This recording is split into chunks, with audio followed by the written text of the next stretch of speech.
시간이 되었습니다. 다 같이 사도신경으로 신앙 고백하며 2022년 8월 25일 목요일 새벽 기도에 함께 시작하겠습니다.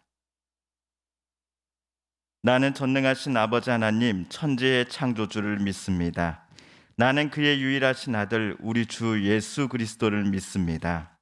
그는 성령으로 잉태되어 동정녀 마리아에게서 나시고 본디오 빌라도에게 고난을 받아 십자가에 못 박혀 죽으시고 장사된 지 사흘 만에 죽은 자 가운데서 다시 살아나셨으며 하늘에 오르시어 전능하신 아버지 하나님 우편에 앉아 계시다가 거기로부터 살아있는 자와 죽은 자를 심판하러 오십니다. 나는 성령을 믿으며 거룩한 공교회와 성도의 교제와 죄를 용서받는 것과 몸의 부활과 영생을 믿습니다. 아멘. 오늘 우리가 함께 읽을 기록된 하나님 말씀은 레위기 제25장 1에서 13절까지의 말씀입니다. 구약 184쪽경에 있는 레위기 제25장 1에서 13절까지의 말씀 오늘 우리 함께 읽고 묵상하겠습니다. 여호와께서 시내산에서 모세에게 말씀하여 이르시되 이스라엘 자손에게 말하여 이르라. 너희는 내가 너희에게 주는 땅에 들어간 후에 그 땅으로 여호와 앞에 안식하게 하라. 너는 6년 동안 그 밭에 파종하며 6년 동안 그 포도원을 가꾸어 그 소출을 거둘 것이나 일곱째 해에는 그 땅이 쉬어 안식하게 할지니 여호와께 대한 안식이라. 너는 그 밭에 파종하거나 포도원을 가꾸지 말며 내가 거둔 후에 자라난 것을 거두지 말고 가꾸지 아니한 포도나무가 맺은 열매를 거두지 말라. 이는 땅의 안식년임이니라. 안식년의 소출은 너희가 먹을 것이니 너와 내 남종과 내 여종과 내 품꾼과 너와 함께 거류하는 자들과 내 가축과 내 땅에 있는 들짐승들이 다 그 소출로 먹을 것을 삼을지니라. 너는 7 안식년을 계수할지니 이는 7년이 7번인즉 안식년 7번 동안 곧 49년이라.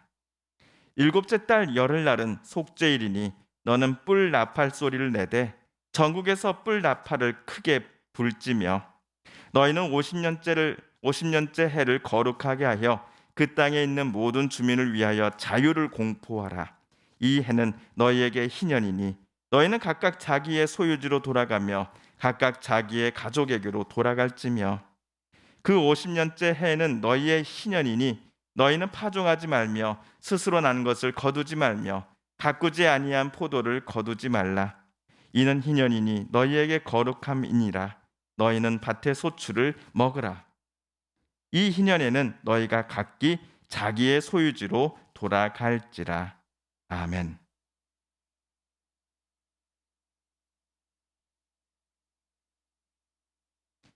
어제 우리가 읽은 성경 본문에서 수많은 사람들이 보는 앞에 하나님의 이름을 모욕하고 하나님을 저주했던 어떤 청년이 등장하였습니다. 이에 현장에 있던 몇몇 사람들이 그를 모세 앞으로 붙잡아 데리고 왔지요. 하나님께서는 이스라엘 본토 사람이나 또한 거류민 어느 누구나 가릴 것 없이 하나님을 모욕하고 하나님을 저주하는 이들에게 살인죄를 저지른 자와 똑같은 벌을 집행할 것을 모세에게 지시하셨습니다. 이러한 하나님의 뜻을 모세가 이 청년을 붙잡아 데리고 온 사람들에게 전하였고 그들은 그 청년을 진영 밖으로 데려다가 투석형을 집행하였습니다. 한편 오늘 모세는 하나님께로부터 안식년과 희년에 관한 지시사항을 시내산에서 전달받습니다. 먼저 안식년에 관해 모세가 들은 하나님 말씀을 살펴보겠습니다. 우리 2절 중반절부터 4절까지를 새번역 성경으로 다시 한번 읽어보겠습니다. 내가 너희에게 주기로 한 그 땅으로 너희가 들어가면 나 주가 쉴 때에 땅도 쉬게 하여야 한다. 6해 동안은 너희가 너희 밭에 씨를 뿌려라. 6해 동안은 너희가 포도원을 가꾸어 그 소출을 거두어라.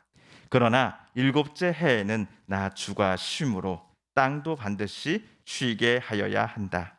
그 해에는 밭에 씨를 뿌려도 안 되며 포도원을 가꾸어도 안 된다. 이스라엘 민족은 하나님께서 그들에게 주기로 약속하신 땅에 들어가 정착할 때부터 초기 6년간 열심히 밭을 갈고 포도원을 가꾸어야 합니다. 열심히 땀 흘린 이들에게 밭과 포도원에서 생겨난 소출들을 거두어 갈 자격이 주어지겠지요. 주석에 따르면 이 3절에 나오는 포도원이란 단어는 포도나무는 물론이고 무화과, 대추, 감람나무, 석류와 같이 가나안 땅에서 수확할 수 있는 모든 과실수를 포함하는 표현이라고 합니다. 그러나 제 7번째 해가 되었을 때에는 밭과 포도원에서 지난 6년간 해왔던 모든 일들을 멈춰야 합니다. 하나님께서 6일간 일하시고 제7일에 쉬셨던 것을 이스라엘 백성들로 하여금 기념하기 위하여 안식일을 지켜라 라고 하셨던 것처럼 하나님은 밭과 포도원도 제7년 차에는 반드시 쉬어야 한다라고 모세에게 지시하셨습니다. 이러한 지시를 우리는 안식년 규정이라고 부르지요. 안식년에 논과 밭, 포도원이 무조건 쉬어야 한다라는 것은 그 땅의 주인과 또한 그 주인의 종들 또 가축들도 쉬어야 한다라는 것을 의미합니다. 본인 소유의 땅이라고 할지라도 지난 6년간 그랬던 것과는 달리 제7년 차에는 새로운 농사 한 해를 시작하고자 주인은 그 땅에 어떠한 씨앗도 뿌려서는 안 됩니다. 게다가 안식년 차에 자기네 밭과 포도원에서 저절로 자란 곡식과 열매가 있지 않겠습니까? 근데 그것들도 땅 주인은 가져가서는 안 된다라고 하나님 말씀하셨습니다. 이러한 안식년 규정을 모세가 이스라엘 백성들에게 전달했을 때 우리 중에 누군가는 볼멘 소리를 냈을지도 모릅니다. 아니, 모세 어르신, 제7년 차를 통째로 쉬어버리면 그 해가 끝나면 우리 뭐 먹고 산단 말입니까? 하나님 혹시 우리가 굶어 죽기를 원하시나요? 이러한 반응은 다 좀 타당하다라고 저는 생각합니다. 만약 제가 그 자리에 있었다 한다면 이러한 말을 제가 제일 먼저 했을지 모릅니다. 하지만 우리 중에 어떤 사람은 애굽을 탈출하고 광야를 지나 여기 시내산 광장까지 오는 동안 어떻게 해서 자기네들이 굶어 죽지 않았는지를 떠올렸을 것입니다. 광야는 잠시 천막을 치고 하룻밤을 야영할 수는 있겠지만 사람이 정착하여 살 곳이 절대로 못 됩니다. 왜냐? 물과 먹을 것이 부족한 곳이기 때문입니다. 하지만 이 광야를 지난 3개월간 거닐면서도 이스라엘 민족은 굶지 않았습니다. 목마른 적이 없었습니다. 왜냐? 구름 기둥과 불 기둥으로 그들의 앞길을 인도해 주신 하나님께서 매일 일용할 양식을 그들에게 내려주셨기 때문이었습니다. 만나와 메추라기라고 하는 하늘 양식을 하나님은 이스라엘 백성들에게 날마다 주셨기 때문이었습니다. 그렇다면 땅과 소산물이 하나님께서 이스라엘 백성들에게 주신 선물이다라는 것을 인정할 수 있다면 그들은 가나안 땅에 실제로 들어갔을 때에 매 7년마다 찾아오는 안식년의 규정들을 기쁜 마음으로 지킬 수 있었을 것입니다. 비록 제7년 차 때 아무 일도 하지 않고 그 땅의 소산물도 가난한 이들을 위해 남겨두어야 했을지라도 안식년 동안도 일용할 양식을 하나님께서 우리들에게 내려주실 것임을 믿으며 그들은 안식년을 보내었을 것입니다. 반면 땅과 소산물의 소유권을 하나님께 되돌려 드리지 않고 내 거야, 내가 더 많이 가져야 돼 라고 생각하며 자기 자신의 것으로 그것들을 간주하기를 포기하지 않았던 사람들은 안식년이 찾아올 때마다 참으로 괴로웠을 것입니다. 자, 이제 우리는 희년을 살펴보겠습니다. 우리 8절을 세 번역으로 다시 한번 읽어보겠습니다. 안식년을 7번 세워라. 7년이 7번이면 안식년이 7번 지나 49년이 끝난다.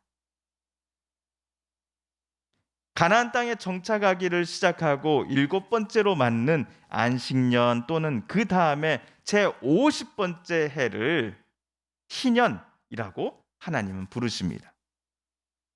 9절을 보시면 희년 때 대속죄일에는 전국에서 나팔을 불어야 합니다. 우리 지난번 우리가 대속죄일 규정을 보았을 때 나팔을 부는 예식이 있었나요? 없었습니다. 신년 축제인 나팔절 때만 전국에 걸쳐 이스라엘 사람들은 나팔 소리를 들을 수 있었습니다. 하지만 희년 때 대속죄일에는 전국에서 나팔 소리를 들을 수 있습니다. 나팔절이 아닌 대속죄일임에도 전국에서 울려 퍼지는 나팔 소리 때문에 이번 해가 희년의 해구만 라는 것을 사람들이 인지할 수 있기 위해서가 아니었을까 싶습니다. 그렇다면 희년은 구체적으로 어떤 해입니까? 10절을 우리 세번역 성경으로 다시 한번 읽어보겠습니다. 너는 50년이 시작되는 이 해를 거룩한 해로 정하고 전국의 모든 거민에게 자유를 선포하여라. 이 해는 너희가 희년으로 누릴 해이다. 이 해는 너희가 유산 곧 분배받은 땅으로 돌아가는 해이며 저마다 가족에게로 돌아가는 해이다. 이 희년에는 안식년처럼 파종하지도 또한 저절로 논밭 그리고 포도내에서 난 열매를 거두는 것도 절대로 허락이 안 됩니다. 덧붙여 희년은 노예가 되었던 이들이 다시 자유인의 신분을 회복할 수 있었습니다. 속박하고 있었던 주인의 품을 떠나 사랑하는 가족의 품에 희년에는 노예는 되돌아갈 수 있었습니다. 또한 원래는 자기 조상들이 후손인 본인에게 물려줬던 땅이었으나 가난과 여러 가지 경제적인 사정 때문에 남에게 팔 수밖에 없었던 그 땅이 여기 이 희년에는 원 주인에게 무상으로 되돌아가게 되었습니다. 하지만 희년 제도를 못마땅하게 받아들이는 이스라엘 사람도 분명 있었겠지요. 하나님, 저 땅은 제가 빼앗은 게 아니에요. 제 값을 주고 정당하게 사온 땅이라고요. 그런데 희년이 되었다고 그 땅을 원 주인에게 그것도 무상으로 되돌려 주라고요? 제가 너무 억울해요. 라고 하는 마음이 들지 않았을까요? 합법적인 상호 거래를 통해 49년째까지 잘 가지고 있었던 땅을 희년이 되었다고 하여서 원래 주인에게 그것도 무상으로 되돌려 줘야 하는 사람이라면 희년 제도가 매우 못마땅했을 것입니다. 이런 억울함이 분명 있다는 것을 아실 것임에도 희년 규정을 하나님께서 직접 만드시고 이스라엘이 반드시 지킬 것을 모세에게 지시하셨던 이유가 도대체 무엇이었을까요? 희년 규정의 정신은 모든 속박으로부터 해방과 자유 그리고 구원을 누림에 있기 때문이었을 것입니다. 애굽에서 막 탈출한 이스라엘 공동체 구성원 중에 어느 누가 노예였을까요? 또한 400년 이집트 노예 생활을 하다가 탈출한 이스라엘 사람들 중에 땅을 소유한 사람이 어디에 있었겠습니까? 그럼에도 이들 또는 그들의 후손들이 나중에 자기네 땅을 갖게 되고 재산의 소유권을 주장할 수 있었던 이유는 하나님께서 그들에게 가나안 땅이라고 하는 약속의 땅을 허락해 주셨기 때문이었습니다. 그러므로 희년 정신은 이 모든 땅과 내가 가진 소산물들이 내 스스로 얻어낸 것이 아니라 온전히 하나님께서 우리들에게 은혜로 주신 선물이다라는 것을 깨닫는 데에서부터 시작합니다. 하나님께서 유월절 사건을 통해 애굽에서 자신들을 해방시켜 주신 그날 아침에 누리는 그 구원과 해방 또 자유의 감격을 만끽할 수 있도록 하나님은 희년이라는 제도를 마련해 주셨을 것입니다. 희년의 규정들은 많은 이들에게 가나안 땅에 맨 처음 정착했을 때의 삶을 회복시켜 주고 이제부터 새로운 삶을 희년 이후로 다시 시작할 수 있도록 하는 도구가 되었을 것입니다. 오늘 우리는 하나님께서 모세에게 지시하신 안식년 그리고 희년에 대해 함께 읽었습니다. 안식년과 희년 규정 속에서는 약자와 가난한 자, 궁핍한 자와 사회적으로 어려운 자를 향한 하나님의 배려와 관심이 강물처럼 흐르고 있습니다.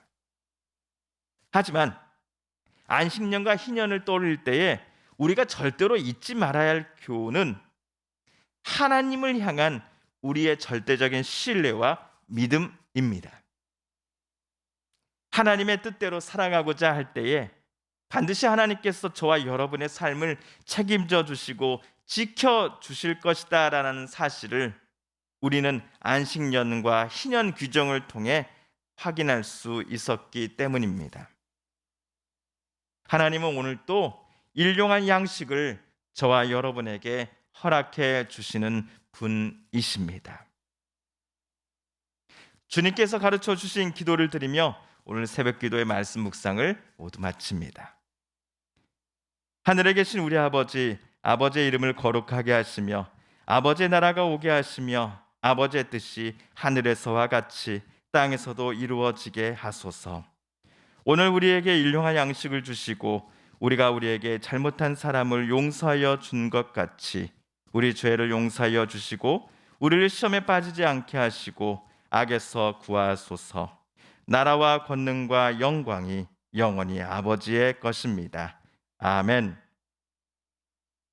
사랑하는 성도 여러분, 성삼위 하나님께서 말씀을 읽고 묵상하는 저와 여러분의 마음을 열어주시고 또 말씀 속에 새겨진 하나님의 음성과 뜻을 깨닫게 해주셨으니 이 시간 우리가 깨닫고 다짐한 바대로 살아가게 해달라고 오늘 우리가 함께 읽은 말씀을 붙잡고 다시 하나님 앞에 기도드리기를 원합니다.